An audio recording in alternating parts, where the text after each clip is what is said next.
In this episode, we will look at variable and absorption costing compared to one another when production equals sales. In order to see how variable costing and absorption costing impact the amount of income reported, we're going to use the following cost information. This particular example, we're going to assume that the company incurs direct material cost per unit of $4, direct labor cost of $8 per unit. In total, variable overhead is $180,000, fixed overhead is $600,000, total overhead is $780,000. Management expects to produce 60,000 units each year. In order to look at the difference between variable and absorption costing, we first need to calculate the cost per unit under both of those methods.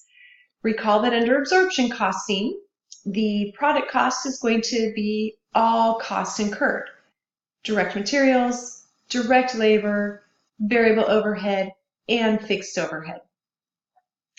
The variable costing is only going to be the direct materials, the direct labor, and the variable overhead, only the variable cost. Fixed overhead is not included as part of the cost of goods sold under variable costing.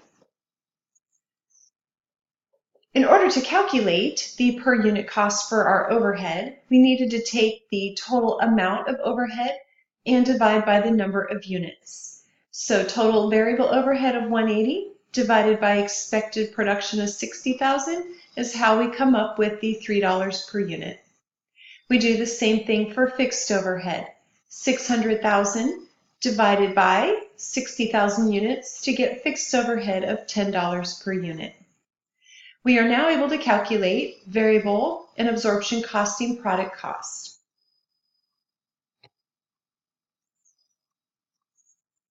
So here it is summarized. We're going to assume this year that the number of units produced equals the number of units sold. That means that the company had no units of product left in inventory, a zero ending inventory. Looking at the income statement that would be reported externally, total sales would be 60,000 units times the unit selling price of $40, $2.4 million.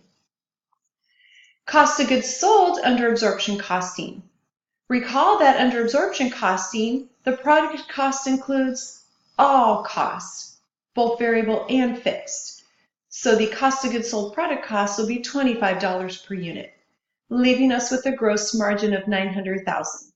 Then we would subtract out our selling and administrative expenses, the fixed of $200,000 plus the variable of 60,000 units at $2 per unit, giving us net income of $580,000. If we were to prepare an income statement for this same year under variable costing, looking at the income statement under variable costing, we would see that total revenues would remain the same, number of units times the same selling price. We would then subtract our variable cost, 60,000 units times a variable production cost of $15 per unit, because recall that under variable costing, the unit cost only includes the variable. Then we would subtract out the variable selling and admin to get total variable cost of $1,020,000, contribution margin of $1,380,000. We would then subtract out our fixed cost. Our fixed overhead, which you recall was $600,000, and our fixed selling and admin, resulting in a net income of $580,000.